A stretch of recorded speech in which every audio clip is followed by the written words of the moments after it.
ഞങ്ങളെ പുതിയ വീഡിയോയിലേക്ക് സ്വാഗതം. കിഷ്കിന്ദ കാണ്ഡം ആണ് ഇന്നിവിടെ ഞങ്ങൾ റിവ്യൂ ചെയ്യാൻ ശ്രമിക്കുന്നത്. എനിക്ക് തോന്നുന്നത് മലയാള സിനിമയിൽ ഈ വർഷം ഇറങ്ങിയതിൽ ഏറ്റവും ചർച്ച ചെയ്യപ്പെട്ട സിനിമകളിലൊന്നാണ്. ചർച്ച ചെയ്യപ്പെട്ട സിനിമയാണെന്ന് തോന്നുന്നത്. അതായത് ആഘോഷിക്കപ്പെട്ട സിനിമ അല്ലെങ്കിൽ ഹിറ്റായ സിനിമ എന്നല്ല, ഇതൊരു മിസ്റ്ററി ത്രില്ലർ ആയതുകൊണ്ടാണെന്ന് തോന്നുന്നു നല്ല രീതിയിൽ ഒരുപാട് ഇന്റർപ്രിറ്റേഷൻസ്, പലതരത്തിലുള്ള വായനകൾ, ഭയങ്കര കുലങ്കുഷമായ ആഴങ്ങളിലേക്ക് പോകാനുള്ള ശ്രമങ്ങളൊക്കെ വ്യാപകമായിട്ട് സോഷ്യൽ മീഡിയയിൽ ആ ജോൺറയുടെ പ്രത്യേകതയാന്ന് തോന്നുന്നു. ആ അർത്ഥത്തിൽ ഏറ്റവും ചർച്ച ചെയ്ത ഒരു സിനിമ ഒരുപക്ഷെ കിഷ്കിന്ദ കണ്ടായിരിക്കുന്നു അല്ലേ? വളരെ എനിക്ക് സിനിമയിലെ ഒരു പ്രധാനപ്പെട്ട ഒരു സൈക്കോളജിക്കൽ ഡ്രാമയാണ് പടത്തിന്റെ ഒരു ഇത്. അതിൻ്റെ അകത്ത് ഒരു മിസ്റ്ററിയും അതിന്റെ കൂടെ ആ മിസ്റ്ററി അന്വേഷിക്കുന്നതിന്റെ ഒരു ഇൻവെസ്റ്റിഗേഷൻ പാർട്ടും കൂടെ ഒരു നല്ല രീതിയിൽ ഇന്റഗ്രേറ്റ് ചെയ്തു എന്നുള്ളതാണ് ഈ സിനിമയിൽ എനിക്ക് തോന്നിയൊരു പ്രധാനപ്പെട്ട കാര്യം. അതിന് നല്ല എന്താ പറയാ ഒരു സെറ്റ് ഓഫ് കിടിലൻ ക്യാരക്ടേഴ്സിനെ അവർ അവതരിപ്പിച്ചു. നല്ല മിഴിവാർന്ന കുറെ അഭിനേതാക്കളെ ഒരു പ്രകടനങ്ങൾ ഇവർ കൊണ്ടുവന്നു. അങ്ങനെയൊക്കെ അത് ആയതുകൊണ്ടായിരിക്കണം ഈ പടം നല്ല രീതിയിൽ ശ്രദ്ധിക്കപ്പെട്ടൊരു പെർഫോമൻസ് ആണ് എനിക്ക് തോന്നുന്നു ഏറ്റവും സ്റ്റാൻഡ് ഔട്ട് ചെയ്ത ഒരു സാധനം അല്ലെ? കുറെ കാലത്തിന് ശേഷം എനിക്ക് തോന്നുന്നു ആസിഫ് അലിയിൽ ഇത്രയും ഒരു ഗംഭീരൻ ആക്ടർ ഉണ്ട് എന്നൊക്കെ റിയലൈസ് ചെയ്തു പലരും പോസ്റ്റ് എടുത്തതൊക്കെ ഞാൻ കണ്ടത് ഈ സിനിമ ഇറങ്ങിയതിനു ശേഷം. അദ്ദേഹത്തിന്റെ കരിയറിൽ ഒരു ടേണിംഗ് പോയിന്റ് ആയിരിക്കും ചിലപ്പോൾ ഈ സിനിമ അല്ലെ? ഗംഭീര പെർഫോമൻസ് മാത്രമല്ല, മലയാളത്തിലൊരു വളരെയധികം അണ്ടർ റേറ്റഡ് ആയ, നമ്മളങ്ങനെ അണ്ടർ അപ്രിഷിയേറ്റഡ് ആയിട്ടുള്ള ഒരു നടനാണ് വിജയരാഘവൻ. അപ്പൊ ആ ഒരു നടന്റെ ഒരു അഴിഞ്ഞാട്ടാണ് ഈ സിനിമയിലെ ഒരു പൊട്ടൻഷ്യലി യൂസ് ചെയ്തൊരു ക്യാരക്ടർ. അത് ഒരു ഇങ്ങനെ ഒരു ക്യാരക്ടറും കൂടിയാണല്ലോ. അപ്പൊ അതിങ്ങനെ വെളിച്ചത്ത് കൊണ്ടുവരിക എന്നുള്ള ഒരു സംഗതിയിൽ വിജയരാഘവൻ എടുത്ത ഒരു എഫേർട്ട്, അത് നമ്മളിങ്ങനെ നമ്മൾ ഞെട്ടിത്തരിച്ചിരിക്കുകയാണ്. ഏതാണ് ഈ ക്യാരക്ടർ, അങ്ങനെയാണ് വിജയരാഘവൻ ചെയ്യുന്നത് എന്നുള്ളൊരു വലിയ ഒരു. പിന്നെ ബാക്കി എല്ലാവരും അതെ കേട്ടോ, അപർണ ബാലമുരളി ആയാലും അവരുടെ കഥാപാത്രങ്ങൾ എല്ലാവരും നന്നായിട്ട് ചെയ്തു. വളരെ പെർഫോമൻസ് ആണ് ഈ സിനിമയുടെ ഒരു കാമ്പ്. പിന്നെ എനിക്ക് തോന്നുന്ന ഒരു പ്രധാന ഘടകം സിനിമാറ്റോഗ്രാഫിയാണ്. ബാഹുൽ രമേശ് സ്ക്രിപ്റ്റ് റൈറ്റർ തന്നെ ആണല്ലോ എന്റെ സിനിമാറ്റോഗ്രാഫർ. അത് വളരെ റയർ ആണല്ലോ സ്ക്രിപ്റ്റ് റൈറ്റർ തന്നെ സിനിമ. ഞാൻ ഒരുപാട് ഇന്റർവ്യൂസിൽ ഇത് റയർ ആണ് പറയുന്നുണ്ട്. പക്ഷെ ചട്ടമ്പി എന്ന് പറയുന്ന ഒരു സിനിമ വന്നിട്ടുണ്ടല്ലോ, അതിന്റെ ഇതേപോലെ തന്നെയാണ് സിനിമാറ്റോഗ്രാഫർ. ഡയറക്ടർ സ്ക്രീൻ റൈറ്റർ ഒരാളാണ്, പക്ഷെ സിനിമാറ്റോഗ്രാഫർ വരുന്നത് വളരെ. പക്ഷെ ഞാൻ ഇന്റർവ്യൂവിൽ ഇവര് നിങ്ങളാണ് ആദ്യത്തത് എന്നുള്ള രീതിയിലൊക്കെ ബാലരമേശനോട് ചോദിക്കുന്നുണ്ട്. പക്ഷെ അതൊരു ശരിയായ കാര്യമല്ല. പക്ഷെ അതൊരു വളരെ റയർ കോമ്പിനേഷൻ ആണ് സിനിമാറ്റോഗ്രാഫിയും അതേപോലെ തന്നെ സ്ക്രീൻ പ്ലേ. അപ്പം സിനിമാറ്റോഗ്രാഫി എനിക്ക് തോന്നുന്നു ഈ ആംബിയൻസ് ബിൽഡ് ചെയ്യുന്നതിലെ ഒരു കൈൻഡ് ഓഫ് ഒരു ഈറി ആംബിയൻസ്, ഒരു സെക്ലൂഡഡ് സ്പേസ്, അതിന്റെ ഒരു ക്ലോസ്ട്രോഫോബിയ ഒക്കെ ഭയങ്കര രസമായിട്ട് ബിൽഡ് ചെയ്യുന്നതിൽ സിനിമാറ്റോഗ്രാഫി ഒരു റോള് പ്ലേ ചെയ്തിട്ടുണ്ട്. ഇരുണ്ട ഒരു ഇതും അതിന്റെ ഒരു എന്താ പറയാ നമ്മൾ പറയില്ല ടോൺ സെറ്റ് ചെയ്ത് ആ സിനിമയുടെ ഒരു ആപ്പ് ടോൺ സിനിമാറ്റോഗ്രാഫി ക്യാപ്ചർ ചെയ്യുന്നത്. അതാണ് എനിക്ക് അതിൽ തോന്നിയ ഒരു സാധനം. ഒരുപാട് ഷോർട്സ് നൈറ്റിലാണ്, പക്ഷെ അതൊന്നും നമുക്ക് അതൊക്കെ അത്യാവശ്യം നന്നായിട്ട് ചെയ്തിട്ടുണ്ട്. Light and shadow. ഇപ്പൊ വിജയരാഘവൻ മുകളിൽ നിന്ന് സീനുണ്ട്, അതായത് ഒരു ഹൊറർ ക്രിയേറ്റ് ചെയ്യുന്ന ഒരു സീനുണ്ട്. അയാളെ ഷാഡോ ഇങ്ങനെ വരുന്നു. ആ സമയത്ത് ഈ ക്യാരക്ടർ ഭയങ്കര മിസ്റ്ററിയാണ്. മിസ്റ്ററി മാത്രമല്ല, ക്യാരക്ടറിന് ഒരു ചെറിയ ഭീതിപ്പെടുത്തുന്ന ഒരു എലമെന്റ് ആ ക്യാരക്ടറിൽ ഇങ്ങനെ ഡെവലപ്പ് ചെയ്ത് കൊണ്ടുവരുന്ന സമയത്താണ് ഇവരുടെ കോൺവെർസേഷൻ ഇയാൾ മുകളിൽ നിന്ന് കാണുന്നുണ്ട് എന്നുള്ള പോലെ ഒരു ഷാഡോ ഇങ്ങനെ, വലിയൊരു ഷാഡോ ഇങ്ങനെ മുറ്റത്തോട്ട് വരുന്നത്. അത് ഭയങ്കര ഒരു നമ്മളെ വാച്ച് ചെയ്യാണ് എന്നുള്ളൊരു സംഗതി മെറ്റിക്കുലസ് ഒരു ഷോട്ട് ആയിട്ട് പ്ലാൻ ചെയ്ത് ഭയങ്കര രസമുണ്ട്. അത്തരം ഷോട്ട്സ്, അത്തരം ഒരു ഇന്റലിജന്റ് ആയ ഫിലിം മേക്കിങ്ങിന്റെ ഒരു ഇതാണ്. അതെനിക്ക് ഭയങ്കര രസമാണ്. അത്തരത്തിലുള്ള ഒരു സംഭവം ഇതിന്റെ അകത്ത് വളരെ കാര്യമായിട്ട് സിനിമാറ്റോഗ്രാഫിയിലും ഇതിന്റെ ഒരു മേക്കിങ്ങിലും ആ ഒരു അപ്രോച്ച് ഉണ്ട്. സാധാരണ ഈ സിനിമകളിലെല്ലാം തന്നെ ഒരു സംഗതി നടക്കുന്നു, ആ സംഗതിന്റെ ഇമ്പാക്ട് എന്ത് എന്നുള്ളത് അടുത്ത സീനിൽ നമുക്ക് കാണിച്ചിരുന്ന ഇതാണല്ലോ അതിന്റെ ഒരു കോസ്റ്റ് ആൻഡ് എഫക്റ്റ് ആയിട്ടുള്ളൊരു രീതിയിലാണ് സിനിമ പ്രോഗ്രസ് ചെയ്യുന്നത്. ഇവിടെ പ്രത്യേകത എന്ന് പറഞ്ഞാൽ എന്താണ് നടക്കാൻ പോകുന്നത് എന്നുള്ളത്, അടുത്തത് എന്തെന്നുള്ളത് കാണിക്കുകയും പിന്നെ എന്താണ് നടന്നത് എന്നുള്ളതല്ല കാണിക്കുന്നത്, അതിന്റെ ഇമ്പാക്ട് എന്താണെന്നുള്ളതാണ് കാണിക്കുന്നത്. ഈ അപർണ ബാലമുരളി ഇതിന്റെ ഒരുപാട് സീനുകളിൽ അത് ഞാൻ ശ്രദ്ധിച്ചിട്ടുണ്ട്. കാരണം വിജയരാഘവന്റെ ക്യാരക്ടർ ഒരു കാര്യം ചെയ്യാൻ പോകുന്നത് അപർണ ബാലമുരളി ഒബ്സർവ് ചെയ്യുന്നു, പിന്നെ ആ നടന്നത് എന്ത് എന്നുള്ളതല്ല കാണിക്കുന്നത്. ഇത് പിന്നെ വേറൊരാളോട് റിപ്പോർട്ട് ചെയ്യുന്ന പോലെ ആസിഫ് അലിന്റെ അടുത്ത് അച്ഛൻ എങ്ങനെയൊക്കെയാണ് ചെയ്തത് എന്ന കാര്യം റിപ്പോർട്ട് ചെയ്യുന്നു, പിന്നെയാണ് നമ്മളത് കാണിക്കുന്നത്. അപ്പൊ ഈ മിസ്റ്ററി ബിൽഡ് ചെയ്യുന്ന കാര്യത്തിൽ ഇവർ ഈ ഇതിന് എലിപ്സിസ് എന്നാണ് പറയുക. എന്താണ് നടന്നത് എന്നുള്ളത് അപ്പൊ കാണിക്കാതെ പിന്നെ എപ്പോഴെങ്കിലും അതിന്റെ ഇമ്പാക്ട് എന്ത് എന്നുള്ളത് പ്രേക്ഷകരിലേക്ക് കൺവേ ചെയ്യുന്നൊരു രീതി. നടന്നത് എന്തെന്ന് കാണിക്കുന്നില്ല, പക്ഷെ അതിന്റെ ഇമ്പാക്ട് ആണ് നമ്മൾ അറിയുന്നത്. അപ്പൊ ഈ ഒരു എലിപ്സിസ് എന്ന് പറഞ്ഞ ഒരു സാധനം സിനിമയിൽ പല സ്ഥലങ്ങളിൽ ഇവർ ഉപയോഗിച്ചിട്ടുണ്ട്. അത് എനിക്ക് വളരെ രസകരമായിട്ട് തോന്നി. കാരണം അത് ആണ് ഈ സിനിമേന്റെ ഒരു സത്ത. എന്താ ഈ ഓരോ ക്യാരക്ടേഴ്സും എന്താണ് ഡെവലപ്പ് ചെയ്യുന്നത്. അതുകൊണ്ടാണ് ക്യാരക്ടേഴ്സ് എല്ലാവർക്കും മിസ്റ്ററി ഉണ്ട്.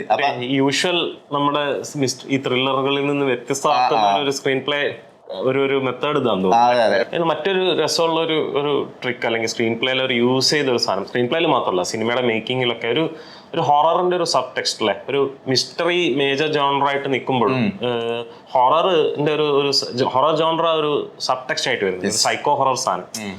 ഒരു ഒറ്റപ്പെട്ട വീട്, അവിടേക്ക് ഒരാൾ എത്തിപ്പെടുന്നു. നമ്മളിപ്പോൾ ഈ ഷട്ടർ ഐലൻഡ്, ഗെറ്റ് ഔട്ട്, ഇങ്ങനത്തെയൊക്കെ ഒരുപാട് സിനിമകൾ നമ്മൾ കാണുന്ന ഒരു സ്ഥലം. ഒരു ഡ്രാക്കുള കോട്ടയിലേക്ക് നമ്മൾ വ്യൂവറെ അങ്ങ് എത്തിക്കുകയാണ് അപർണയിലൂടെ. അവിടെ വളരെ വേർഡായിട്ടുള്ള വിചിത്രമായ സ്വഭാവ രീതിയിലുള്ള ക്യാരക്ടേഴ്സ്, ഒറ്റപ്പെട്ട സ്ഥലം, അവർക്കൊരു സോഷ്യൽ കണക്ഷൻ ഇല്ല. ഈ കണക്ഷൻ ഉണ്ടാകുന്ന മുഴുവൻ ഈ ക്യാരക്ടേഴ്സിലൂടെ മാത്രമാണ്. അവർക്ക് ഒരു പരിചയമില്ലാത്തൊരു പുതിയ, അവർ നഗരത്തിൽ നിന്നാണ് വരുന്നത്, ഒരു പുതിയ സ്ഥലത്താണ് അവർ വരുന്നത്. അവർക്ക് അവിടെ ഒരു പരിചയമില്ല, ഒന്നുമില്ല. അപ്പം ഈ കഥാപാത്രങ്ങളുടെ ഇടയിലേക്ക് ഇവരെത്തിപ്പെടുക, ഇവർ ഭയങ്കര മിസ്റ്റീരിയസ് ആവുക. അപ്പം ഒരു പേടിയുടെ ഒരു എലമെന്റ്, ഒരു ഈറി ആംബിയൻസ് ഉണ്ടാക്കുന്നുണ്ട്. ഇടയ്ക്കിടയ്ക്ക് വന്നു വീഴുന്ന ഈ കുട്ടിയുടെ കളിപ്പാട്ടങ്ങൾ പോലും നമുക്ക് ഉണ്ടാക്കുന്നത്. ഈ കുട്ടിയുടെ ഫ്ലാഷ് ബാക്കിൽ പോലും ഈ കുട്ടിയുടെ ഒരു നിഷ്കളങ്കതയും നൈർമല്യവും ഒന്നല്ലല്ലോ നമ്മളെ ഇതാക്കുന്നത്. ഈ കുട്ടി ഒരു ഭയങ്കര വേർഡായിട്ടുള്ള അവനൊരു വയലൻസ് ഹൊററാണ് അവൻ ക്രിയേറ്റ് ചെയ്യുന്നത്. ആ കുട്ടി വരുന്ന സീനിൽ അവൻ ക്രിയേറ്റ് ചെയ്യുന്ന ഒരു വയലൻസ് ഹൊററാണ്. ഒരു കുരങ്ങൻ വെടിവെച്ച് വീഴ്ത്തുന്നു, കുട്ടി മിസ്സിങ് ആവുന്നു, കുട്ടി വളരെ വയലന്റ് ആയിട്ട് ബിഹേവ് ചെയ്യുന്നു. ഇത്തരത്തിലൊരു ചെറിയൊരു സൈക്കോ ഹൊററിന്റെ ഒരു എലമെന്റ് ഉണ്ട്. നമ്മളൊരു സ്ഥലത്ത് ഒരു പേടിപ്പെടുന്ന ആളുകൾക്കിടയിൽ പേടിപ്പെടുത്തുന്ന ഒരു സ്ഥലത്ത്, ഒറ്റപ്പെട്ട ഒരു സ്ഥലത്ത് പെട്ടുപോയൊരു ഫീൽ അത് ത്രൂ ഔട്ട് സിനിമ മെയിൻറ്റെയിൻ ചെയ്യുന്നത് നല്ലൊരു ഇതാട്ടോ. ഞാൻ ഈ ബാഹുൽ രമേഷിന്റെ കണ്ട 1-2 ഇന്റർവ്യൂവിൽ അദ്ദേഹം ഈ ജോർഡൻ പീലിനെ തന്നെയാണ് ഒരു പ്രധാന ഇൻഫ്ലുവൻസ് ആയിട്ട് പറയുന്നത്. ഗെറ്റ് ഔട്ടിന്റെ ഒക്കെ ഒരു എലമെന്റ് ഉണ്ട്. ജോർഡൻ പീല്, ഡെന്നി വില്ലനോവു എന്ന് പറയുന്ന ഡയറക്ടർ, പിന്നെ യോർഗോസ് ലാന്തിമോസ്, അങ്ങനെയുള്ള ഡയറക്ടേഴ്സിനൊക്കെയാണ് ഇയാൾ ഇൻഫ്ലുവൻസ് ആയിട്ട് പറയുന്നത്. അപ്പൊ നിങ്ങൾ പറഞ്ഞ വളരെ കറക്റ്റാ. ആ ഒരു ഹൊററിന്റെ ഒരു മൂഡ് ഈ സിനിമയിലെ സിനിമ കാഴ്ചയെ നമ്മളെ അതിലേക്ക് ഇമ്മേഴ്സ് ചെയ്യുന്നുണ്ട്. ആ ഒരു മൂഡും കൂടെയാണ് നമ്മളെ കഴിഞ്ഞിറങ്ങുമ്പോൾ നമ്മുടെ ഉള്ളിൽ അത് ലീവ് ചെയ്യുന്നത്. സിനിമയില് എനിക്ക് രസകരമായി തോന്നിയ ഒരു കാര്യം, ക്രിസ്റ്റഫർ നോളാന്റെ ഒരു ഇൻഫ്ലുവൻസ് സിനിമയിൽ നന്നായിട്ട് കാണുന്നുണ്ട്. പ്രത്യേകിച്ച് സിനിമയുടെ പേരൊന്നും ഞാൻ പറയുന്നില്ല, ഒരു പ്രത്യേക ഒരു പ്രധാനപ്പെട്ട സിനിമയുടെ മെമന്റോ, പലരും പറഞ്ഞു അല്ലേ, മെമന്റോയുടെ ഒരു നിങ്ങൾ കണ്ടല്ലോ അല്ലേ? അപ്പൊ ആ ഒരു പടത്തിന്റെ ഒരു ഇൻഫ്ലുവൻസ് സിനിമയിൽ മൊത്തത്തിലുണ്ട്. പിന്നെ ഈ ക്രിസ്റ്റഫർ നോളാന്റെ സിനിമകളുടെ ഒരു പ്രധാന പ്രത്യേകത ക്യാരക്ടേഴ്സിന്റെ ഈ കൈകൾ കൊണ്ടുള്ള ഇന്ററാക്ഷൻസ് ആണ്. നോളാന്റെ സിനിമകളിൽ എപ്പോഴും ശ്രദ്ധിച്ചാൽ മനസ്സിലും വളരെ ഡിഫിക്കൽട്ടായ, നമുക്ക് വെല്ലുവിളികളുള്ള ഉയർത്തുന്ന ഒരു സിറ്റുവേഷൻ എത്തുമ്പോൾ ക്യാരക്ടേഴ്സിന്റെ ബിഹേവിയർ ഇയാൾ പലപ്പോഴും കാണിക്കുക കൈകൾ കൊണ്ടാണ്. ഈ സിനിമയിലാണ് ഈ 3 ക്യാരക്ടേഴ്സിന്റെ കൈകൾ കൊണ്ടുള്ള ആക്ഷൻസ് ഇവർ നല്ല രീതിയിൽ ഉപയോഗിച്ചിട്ടുണ്ട്. മാത്രമല്ല ഏതൊരു ഇന്റർവ്യൂവിൽ ഞാൻ കണ്ടു, ഈ വിജയരാഘവന്റെ ഈ കൈ കൊണ്ടുള്ള ആക്ഷൻസ് കാര്യങ്ങൾ സിനിമയിൽ ത്രൂ ഔട്ട് ഈ വിജയരാഘവൻ പിന്തുടർന്നു എന്നാണ് പറയുന്നത്. ബോഡി ലാംഗ്വേജിന്റെ കാര്യങ്ങളിലൊക്കെ വളരെ കൺസിസ്റ്റൻസി കീപ്പ് ചെയ്തു. അത് എല്ലാ ആക്ടേഴ്സും അങ്ങനെ പല രീതിയിലുള്ള കൈ കൊണ്ടുള്ള ആക്ഷൻസ് ഒരുപാട് കാണിക്കുന്നുണ്ട് എന്നാണ് ബാഹുൽ രമേഷിന്റെ ഇന്റർവ്യൂ ഞാൻ കണ്ടാണ്. അപ്പോൾ അത് ഈ ക്രിസ്റ്റഫർ നോളാന്റെ ഒരു രീതിയാണ്, ബന്ധങ്ങൾക്കകത്തുള്ള ഇമോഷൻസ് ഒരു കോംപ്ലക്സ് സിറ്റുവേഷൻ്റെ അകത്ത് എങ്ങനെ പ്ലേ ഔട്ട് ചെയ്യുന്നു എന്നുള്ളതൊക്കെ അത് ക്രിസ്റ്റഫർ നോളാന്റെ ഒരു ഇത്. പിന്നെ അതിന്റെ ചേർത്ത് പറയാനുള്ള സംഗതിയില് മ്യൂസിക് ഹാൻസ് സിമ്മർ ഇൻഫ്ലുവൻസ്, അതാ മ്യൂസിക് കമ്പോസർ പറയുകയും ചെയ്തു. അതൊരു നോളാന്റെ സിനിമകളിലുള്ള ഒരു അറ്റ്മോസ്ഫറിക് ആയിട്ടുള്ള ഒരു അറ്റ്മോസ്ഫിയറിക് മ്യൂസിക് ആണ്. ഇങ്ങനെ ഒരു ആംബിയൻസ്, ഇങ്ങനെ ഒരു കഥയ്ക്ക് ഡെഫിനറ്റ്ലി ഒരു അറ്റ്മോസ്ഫിയറിക് മ്യൂസിക് സാധനം വരുമല്ലോ. ചെയ്തിട്ടുള്ളൂ. ബാഹുൽ രമേശ് അദ്ദേഹത്തിന്റെ ഏറ്റവും വലിയ ഇൻഫ്ലുവൻസ് ആയിട്ട് പറയുന്നത് പ്രസ്റ്റീജ് ആണ് പടം. അപ്പൊ ഞാൻ ആ ഇന്റർവ്യൂ കണ്ടപ്പോൾ ഞാൻ ഞെട്ടിപ്പി, നമ്മള് ശരിയാണല്ലോ, വളരെ കൃത്യമാണ്, നമ്മൾ ചിന്തിച്ചത് വളരെ കൃത്യമാണ്. ഇൻഫ്ലുവൻസേഴ്സ് ഒക്കെ അവർ നന്നായിട്ട് യൂസ് ചെയ്തിട്ടുണ്ട്, അല്ലെങ്കിൽ യൂസ് ചെയ്യാൻ ശ്രമിച്ചിട്ടുണ്ട്. അതൊരു നല്ല സംഭവമാണ്. അതിന്റെ ഒക്കെ ഒരു ഗുണം സിനിമയിൽ ഉണ്ട് എന്നാണ് എനിക്ക് തോന്നുന്നത്. പിന്നെ സിനിമ ആക്ച്വലി എനിക്ക് തോന്നുന്നു ഒരു ഹൂ ഡൺ ഇറ്റ് അല്ലെങ്കിൽ ഒരു മിസ്റ്ററി അൺവെയിൽ ചെയ്യുന്നതിനേക്കാളൊക്കെ കൂടുതൽ ഈ സിനിമയ്ക്കകത്ത് പെട്ടുപോകുന്ന, ഈ സിറ്റുവേഷനിൽ പെട്ടുപോകുന്ന മനുഷ്യരുടെ ഇമോഷണൽ കോൺഫ്ലിക്ട്സും ആ ഒരു സംഘർഷങ്ങളൊക്കെയാണ് ഇതിനകത്ത് നമ്മളെ വല്ലാതെ പിടിച്ചു നിർത്തുന്നതെന്ന് എനിക്ക് തോന്നുന്നു. അതിന്റെ ഭാഗമായിട്ട് ഡെവലപ്പ് ചെയ്യുന്ന ഡ്രാമ, ഇപ്പം ഈ അച്ഛനും മകനും തമ്മിലുള്ള ബന്ധം, അത് ഒരു സമയത്ത് നമുക്ക് വളരെ ഡിറ്റാച്ച്ഡ് ആണെന്ന് തോന്നുകയാണെങ്കിലും അറ്റ് ദ സെയിം ടൈം ഈ മിസ്റ്ററി അൺവെയിൽ ചെയ്യുമ്പോഴാണ് നമുക്ക് മനസ്സിലാവുക ഇവർ തമ്മിൽ എത്രമാത്രം ഗാഢമായ ബന്ധമാണ് ഉള്ളത് എന്നുള്ളത്. ഈ ആ മകൻ അച്ഛനെ പ്രൊട്ടക്ട് ചെയ്യുന്നത് കണ്ടാൽ നമുക്കത് മനസ്സിലാവും. ഈ ഒരു സാധനമുണ്ട് ഇതിൻ്റെ അകത്ത്. പിന്നെ അയാളുടെ മാനസിക സംഘർഷം, അതായത് മകൻ കൊല്ലപ്പെടുന്നു, ഭാര്യ മരിക്കുന്നു, ഇത് പുറത്തു പറയാൻ പറ്റാത്ത അവസ്ഥ, ഒരു ക്രൈം നടന്നിട്ടുണ്ട്, ഈ ക്രൈം പിടിക്കപ്പെടുമോ എന്നുള്ള ആശങ്ക, പേടി, അറ്റ് ദ സെയിം ടൈം ഒരു വലിയ ഒരു പ്രിട്ടൻഷൻ അപ്പുറത്ത് കീപ്പ് ചെയ്യാൻ വേണമല്ലോ, ഇതൊന്നും നടന്നിട്ടില്ല എന്നുള്ള രീതിയിൽ. ഇതെല്ലാം കൂടെ ചേർന്ന് തകർന്നു പോയ ഒരു മനുഷ്യനാണ് ആസിഫ് അലി. ആസിഫ് അലിയുടെ from the very first shot അയാളുടെ ഈ സംഘർഷം അയാളുടെ മുഖത്ത് ഉണ്ട്. ഇയാളുടെ ഉള്ളിൽ അത് ഭയങ്കര പ്രകടമാണ്. ഇയാൾ എന്തൊക്കെയോ ട്രോമകളിലൂടെ കടന്നു പോയ ഒരാളാണ് ഇയാൾ എന്നുള്ളത് വളരെ സട്ടിലായിട്ട് അതിൽ അവതരിപ്പിക്കപ്പെട്ടിട്ടുണ്ട്. എനിക്ക് തോന്നുന്നു അതൊരു ഈ ക്യാരക്ടേഴ്സിനെ ഡെവലപ്പ് ചെയ്തതിൻ്റെ അകത്തൊക്കെ ഇവര് ചെയ്ത ഒരു ശ്രദ്ധ ആ സിനിമയിലുണ്ട്. അത് ആക്ടേഴ്സ് നന്നായിട്ട് ഇപ്പൊ ഒരു ഔട്ട്പുട്ട് കൊടുക്കുകയും ചെയ്തു. വളരെ കണ്ടംപററി ആയ ഒരു മലയാളം സെറ്റിംഗ് ആണ് സിനിമയിൽ. സത്യം പറഞ്ഞാൽ ഞാൻ ഈ അടുത്ത് കണ്ട മലയാള സിനിമകളിൽ വളരെ തന്മയത്തുള്ള ഒരു മലയാള സിനിമയാണിത്. മാത്രമല്ല കേരളത്തിന്റെ ഒരു പ്രത്യേകത എന്ന് പറഞ്ഞാൽ വളരെ ഡൈനാമിക് ആയ ഒരു സോഷ്യൽ സ്ഫിയർ ഉള്ള ഒരു നാടാണ്. അപ്പോൾ നമ്മൾ പ്രതീക്ഷിച്ചില്ലെങ്കിൽ കൂടെ സമൂഹത്തിൽ നടക്കുന്ന പല കാര്യങ്ങളും നമ്മളെ ജീവിതത്തിൽ വന്ന് ഇമ്പാക്ട് ചെയ്യും. അപ്പോൾ ഒരു എലക്ഷൻ അല്ലെങ്കിൽ അതിനൊരു കോഡ് ഓഫ് കണ്ടക്ട് പ്രഖ്യാപിക്കുക, അത് നമ്മളത് മനസ്സിലാക്കുന്നതിൽ അത് പല രീതിയിൽ നമ്മളെ ജീവിതത്തിൽ വന്ന് ഇമ്പാക്ട് ചെയ്യുന്നുണ്ട്. പലതും പല സ്ഥാനങ്ങൾ അവൈലബിൾ ആവാതിരിക്കുക, അങ്ങനെയുള്ള പല കാര്യങ്ങളുണ്ടല്ലോ. അപ്പൊ ഈ ഒരു സാധനം ഈ സിനിമേൻ്റെ അകത്ത് ഇവർ കൊണ്ടുവന്നുള്ള ഈ നമ്മൾ കാണുന്ന പല സിനിമകളും വളരെ സെക്ലൂഡഡ് ആയ ഒരു പ്രിമൈസാണ്. അതിന് നമുക്കൊരു മലയാളത്തിന്റെ കേരളത്തിന്റെ ഒരു സാമൂഹിക പശ്ചാത്തലമായിട്ട് വളരെ ഇഴുകിച്ചേരുന്ന ഒരു ഇത് പലപ്പോഴും കാണും. അത് കഥേന്റെ ലോകം വേറെ തന്നെയായിട്ട് പലപ്പോഴും നമുക്ക് ഫീൽ ചെയ്യും. ഇവിടെ അങ്ങനെയില്ല. ഈ കഥേന്റെ ലോകം കേരളത്തിലെ കണ്ടംപററി ആയ ഒരു കേരളത്തിന്റെ വളരെ കൃത്യമായ സെറ്റിങ്സിനകത്ത് മാത്രമല്ല ഈ ഡൈനാമിക് സോഷ്യൽ സ്ഫിയറിനെ എങ്ങനെ ഇതെങ്ങനെ ഒരു മനുഷ്യന്റെ ജീവിതത്തിൽ ഇമ്പാക്ട് ചെയ്യും എന്നുള്ളത് കൂടെ ഇവർ നല്ല രീതിയിൽ കാണിക്കുന്നത്. അത് എനിക്ക് അടുത്ത് വന്ന ഒരു വളരെ അപ്രിഷിയേറ്റ് ചെയ്യേണ്ട ഒരു ആസ്പെക്ട് ആയിട്ട് ഒരു അപ്രോച്ച് ആയിട്ട് തോന്നി. അത് നല്ല രീതിയിൽ അവരെന്നെ ഉൾക്കൊള്ളിച്ചു. പലപ്പോഴും ചില സിനിമകളിലൊക്കെ വളരെ ഫാന്റസി ഉള്ള ഒരു സ്ഥലത്തേക്ക് ഇത് കൊണ്ടുപോകും. ഇത് നമുക്ക് ഒട്ടും റിലേറ്റ് ചെയ്യാൻ പറ്റാത്ത ഏതോ ഒരു വലിയ കുന്നിന്റെ മുകളിലുള്ള ഒറ്റപ്പെട്ട ഒരു ബംഗ്ലാവിലേക്കൊക്കെ കൊണ്ടുപോകും. ഇത് അങ്ങനെയല്ല. ഇതുപോലത്തെ വലിയ ഒറ്റപ്പെട്ട വീടുകളൊക്കെ നമ്മുടെ നാട്ടിൽ നമ്മൾ കാണുന്നതാണ്. 5-6 ഏക്കർ പറമ്പിൽ ഒരു പഴയ തറവാട്. അറ്റ് ദ സെയിം ടൈം ആ മനുഷ്യർക്ക് കുറച്ചൊക്കെ സാമൂഹ്യ ബന്ധങ്ങളൊക്കെ ഉണ്ടാവുകയും ചെയ്യും. അറ്റ് ദ സെയിം ടൈം അവർക്കൊരു മിസ്റ്ററിയുടെ ഒരു എലമെന്റും അവർക്കുണ്ടോ നമുക്കൊരു സംശയമൊക്കെ തോന്നാം. ആ തരത്തില് ഭയങ്കര ഗ്രൗണ്ടഡ് ആണ് പടം. പിന്നെ എനിക്ക് തോന്നുന്നു ഒരു ചെറിയ കുഴപ്പം ഇതിൻ്റെ അകത്തൊരു ഇൻവെസ്റ്റിഗേറ്റീവ് എലമെന്റ് ഉണ്ടല്ലോ. കാരണം ഇതിൻ്റെ അകത്ത് ഇൻവെസ്റ്റിഗേറ്റർ എന്ന് പറയുന്നത് അപർണ ബാലമുരളിയാണ്. അവരാണ് ആക്ച്വലി ഇതിൻ്റെ അകത്ത് ഇൻവെസ്റ്റിഗേറ്റർ. അവർ ഒരു വ്യൂവറിനെയാണ് അവർ റെപ്രസെന്റ് ചെയ്യുന്നത്. അപ്പം അവർക്ക് കിട്ടുന്ന ഒരു പിക്ചർ അത്ര കംപ്ലീറ്റ് അല്ല. ഒരുപാട് ലൂപ്പ് ഹോൾസ്, നമുക്ക് ഒരുപാട് ഡൗട്ട്സ് ലീവ് ചെയ്തുകൊണ്ടുള്ള ഒരു എൻഡിലേക്കാണ് ഈ സാധനം വരുന്നത്. പക്ഷെ അറ്റ് ദ സെയിം ടൈം അവരതിൽ കൺവിൻസ്ഡ് ആവുന്നു. അപ്പൊ അവരത് കൺവിൻസ്ഡ് ആവുന്നതോടുകൂടി തന്നെ അങ്ങനെ എൻഡ് ചെയ്യുമ്പം ഇതിന്റെ പല വായനകൾ മിസ്സാവുന്ന ഒരു അവസ്ഥ ഉണ്ട്. നമുക്ക് അങ്ങനെയാണോ ഇങ്ങനെയാണോ. അപ്പം ഇൻവെസ്റ്റിഗേറ്റർ കൺവിൻസ്ഡ് ആകുമ്പോൾ അത് അങ്ങനെയാണ് എന്നുള്ളൊരു ഒരു സ്റ്റേറ്റ്മെന്റ് ആണല്ലോ സിനിമ വെക്കുന്നത്. പക്ഷെ ആ സ്റ്റേറ്റ്മെന്റിൽ ഒരു ചെറിയ പ്രശ്നമുണ്ട്. കാരണം അപ്പൊ നമുക്ക് ഈ പഴയ ലൂപ്പ് ഹോൾസ്, അപ്പോഴാണ് ആൾക്കാർ ഇത് ചിലത് ഫിറ്റ് ആവുന്നില്ലല്ലോ, അത് ശരിയല്ലല്ലോ എന്നുള്ള സംശയങ്ങളായിട്ട് വരുന്നത്. സോ ആ എൻഡിൽ അവരുടെ ആ ഒരു കൺവിക്ഷൻ്റെ അകത്തൊരു പ്രശ്നമുണ്ട്. മാത്രമല്ല അതിൻ്റെ അകത്തൊരു മോറൽ പ്രശ്നമുണ്ട്. അതായത് ഇത് ഒരു സത്യവും മനുഷ്യനും തമ്മിലുള്ള ഒരു കോൺഫ്ലിക്റ്റ് ഉണ്ട് ഈ സാധനത്തിന്. ട്രൂത്ത് എന്താണ്, ട്രൂത്തും നമുക്ക് അതിനെ ഒബ്ജക്റ്റീവായിട്ട് കാണണോ, നമുക്ക് അതിനെ സബ്ജക്റ്റീവായിട്ട് അപ്രോച്ച് ചെയ്യണോ, ജസ്റ്റിസും ട്രൂത്തും തമ്മിലുള്ള ഒരു ബന്ധത്തിൻ്റെ അകത്ത് മനുഷ്യൻ എങ്ങനെയാണ് ഇടപെടേണ്ടത്, ഇങ്ങനെയൊക്കെയുള്ള കുറെ ക്വസ്റ്റ്യൻസ് ഇത് വെക്കുന്നുണ്ട്. ആ ക്വസ്റ്റ്യൻസിന്റെ അകത്ത് പല പ്രോബ്ലംസ് അല്ലെങ്കിൽ പല സാധ്യതകളെ കുറിച്ചുള്ള ചർച്ചകൾ ബാക്കി വെക്കാതെ നമ്മളെ റെപ്രസെന്റ് ചെയ്യുന്ന, കാഴ്ചക്കാരനെ റെപ്രസെന്റ് ചെയ്യുന്ന ആളെ കൊണ്ട് ഒരു തീരുമാനം എടുപ്പിക്കുന്നുണ്ട്. അവിടെ ഒരു ചെറിയ പാളലുണ്ടെന്ന് എനിക്ക് തോന്നുന്നത്. ഈ ഒരു സിനിമയുടെ സട്ടിലിറ്റി അവിടെ മിസ് ചെയ്യുന്നുണ്ട്. അത് ഒഴിവാക്കിയിരുന്നെങ്കിൽ ഇതിന് കുറേ കൂടെ രസം ഉണ്ടായേനെ സിനിമ. മാത്രമല്ല പ്രേക്ഷകനൊക്കെ ഒരു തീർപ്പ് കൽപ്പിക്കുന്നില്ലല്ലോ. ഇതിനകത്തൊരു തീർപ്പ് കൽപ്പനയുണ്ട്. ആ തീർപ്പ് കൽപ്പന വേണമെങ്കിൽ എന്താ ആ ജഡ്ജ്മെന്റ് ക്ലൈമാക്സ് ആകുമ്പോഴേക്കും ഇതിന്റെ ഒരുപാട് വായനകൾക്കുള്ള ഒരു ആംബിഗ്യൂറ്റി നഷ്ടപ്പെട്ടു. അതാണ് സ്ക്രിപ്റ്റിൽ പറ്റിയ ഒരു പാളിച്ച. രണ്ടാമത്തെ കാര്യം, ക്യാരക്ടർ ഡെവലപ്പ് ചെയ്തതിൽ എനിക്ക് തോന്നുന്നു അപർണയുടെ ക്യാരക്ടറിനെ വേണ്ടത്ര ഉപയോഗിച്ചില്ല. അവര് പലപ്പോഴും ഔട്ടായിപ്പോയി ഈ സ്റ്റോറിക്ക് അകത്തുനിന്ന്. അവരിടയ്ക്ക് ഇങ്ങനെ വന്നു പോകുന്ന പോലെ ആയിപ്പോയി. എനിക്കങ്ങനെ തോന്നി. അതായത് കുറെ കൂടെ ആ ക്യാരക്ടറിന്റെ സംഘർഷങ്ങൾ ഡെവലപ്പ് ചെയ്യണമായിരുന്നു. അവർക്കൊരു ഇൻക്വിസിറ്റീവ്നെസ് മാത്രമേ വെച്ചുള്ളൂ. ഈ ഡ്രാമയുടെ കോൺഫ്ലിക്റ്റിന്റെ അകത്തോട്ട്, ആ സംഘർഷങ്ങളുടെ അകത്തോട്ട് അവരധികം കൊണ്ടുവന്നില്ല. പിന്നെ ചില സ്ഥലത്ത് അവർ കുറെ നേരം അവർ മിസ്സായി പോകുന്ന ഒരു ഫീൽ ഉണ്ട്. പിന്നെ അവരെപ്പോഴും വീണ്ടും വരുന്നു, വീണ്ടും അതിലിടപെടുന്നു, പിന്നെ അവർ കാണാതാവുന്നു.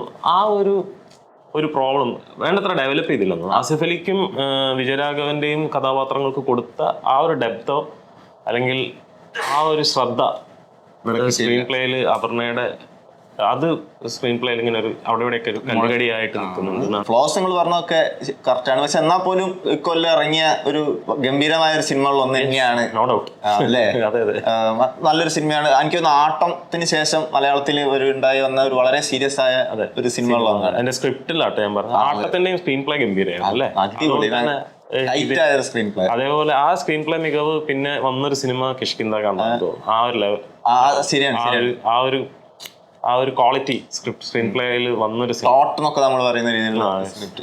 നിങ്ങള് ഹനക്കേന്റെ കെഷെ ഉണ്ടല്ലേ, അതിനോട് ഒരു സാദൃശ്യം ഇതിലല്ല, കഥയിലോ കാര്യങ്ങളിലോ ഒന്നും അല്ല, പക്ഷെ ട്രീറ്റ്മെന്റിൽ അതായത് ആ ഒരു സ്ലോ ആംബിയൻസ് അല്ലേ, ഒരു കൈൻഡ് ഓഫ് ഒരു ടെററിന്റെ അല്ലെങ്കിൽ ഒരു ഹൊററിന്റെ ഒരു ആംബിയൻസ് ഉണ്ടല്ലോ അവസാനം വരെ, അത് നമ്മളങ്ങനെ അസ്വസ്ഥപ്പെടുത്തുന്ന ഒരു അല്ലേ.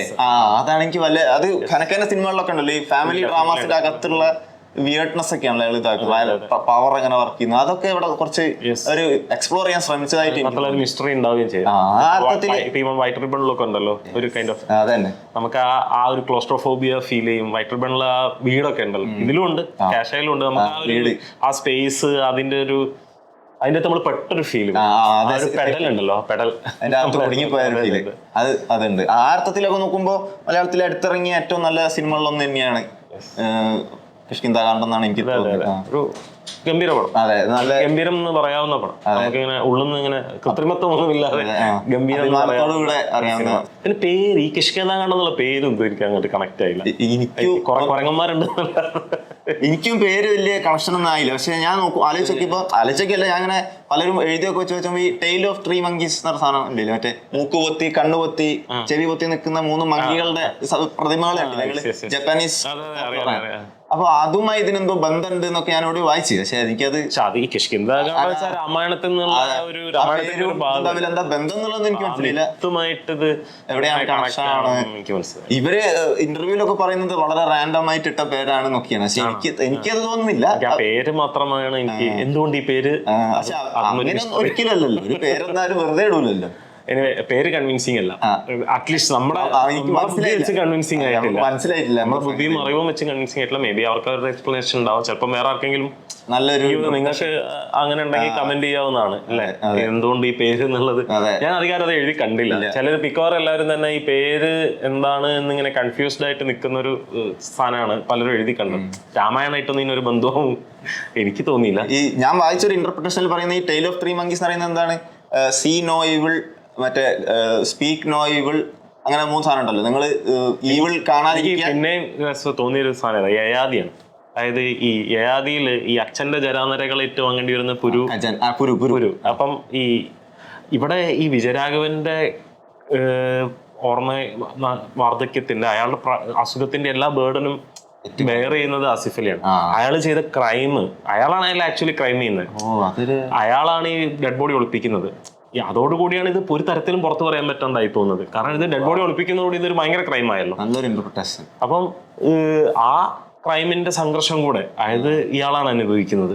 അപ്പം എല്ലാ തരത്തിലും കുറേം കൂടെയൊക്കെ എനിക്ക് തോന്നുന്നു മാച്ച് ആവുന്ന ഒരു പേര് യയാതി ആണെന്ന് എനിക്ക് തോന്നുന്നു. യയാതി അല്ലേ, ഒരു മിത്തായിട്ട് നോക്കുമ്പോൾ മാച്ച് ആവുന്ന ഒരു പേര് യയാതി എന്തോ. അത് വളരെ നല്ലൊരു ഇതാണ്, ഞാൻ ചിന്തിച്ചില്ല അത്.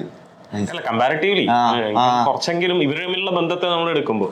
അപ്പോ ഇതാണ് ഞങ്ങൾക്ക് കൃഷിനാടത്തെ കുറിച്ച് പറയാനുള്ളത്. ഇനി വേണമെങ്കിൽ ഇങ്ങനെ ഇരുന്ന് പറയാനൊക്കെ ഉണ്ടാവും, പക്ഷെ നമ്മളിത് കുറെ നീണ്ടുപോയതുകൊണ്ട് എൻഡ് ചെയ്യാണ്. അപ്പം ഈ സിനിമ ഇഷ്ടമായവരുണ്ടാവും, അപ്പം ഇഷ്ടപ്പെടാത്തവരും ഉണ്ടാവാം. അപ്പൊ നിങ്ങളുടെ അഭിപ്രായങ്ങൾ, നിങ്ങൾ ഈ സിനിമ എങ്ങനെ വായിച്ചു എന്നൊക്കെ ഉള്ളത്, കണ്ട് ആസ്വദിച്ചു എന്നുള്ളത് കമന്റായിട്ട് രേഖപ്പെടുത്തുക.